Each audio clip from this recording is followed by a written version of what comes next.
पुढची बातमी पाहूया। शिवसेना आमदार दीपक केसरकर यांच्या सावंतवाडीतील निवासस्थानी गणरायाचं आगमन झालं। आमदार दीपक केसरकर यांनी कुटुंबियांसमवेत गणेशाची विधिवत पूजा सुद्धा केली आणि आरती सुद्धा केली।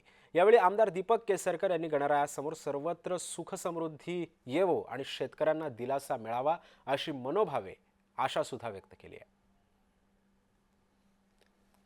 संपूर्ण महाराष्ट्राच्या जनतेच्या दृष्टीने एक आनंदाचा क्षण असतो, भक्तीचा क्षण असतो आणि ह्या भक्तिरसामध्ये अख्खा महाराष्ट्र रंगून गेलेला असतो। परंतु कोकणाचं एक वैशिष्ट्य असं आहे की कोकणामधली माणसं कुठेही राहत असली, इथले नागरिक कुठेही राहत असले तरी गणेशोत्सवाला ते आपल्या घरी येतात।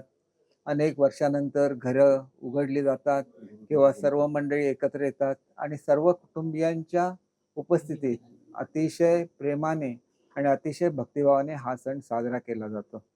गणरायाला नेहमीच गणरायाचं आगमन हे संपूर्ण महाराष्ट्राच्या जनतेच्या दृष्टीने एक आनंदाचा क्षण असतो, भक्तीचा क्षण असतो आणि ह्या भक्तिरसामध्ये अख्खा महाराष्ट्र रंगून गेलेला असतो। परंतु कोकणाचं एक वैशिष्ट्य असं आहे की कोकणामधली माणसं कुठेही राहत असली, इथले नागरिक कुठेही राहत असले तरी गणेशोत्सवाला ते आपल्या घरी येतात।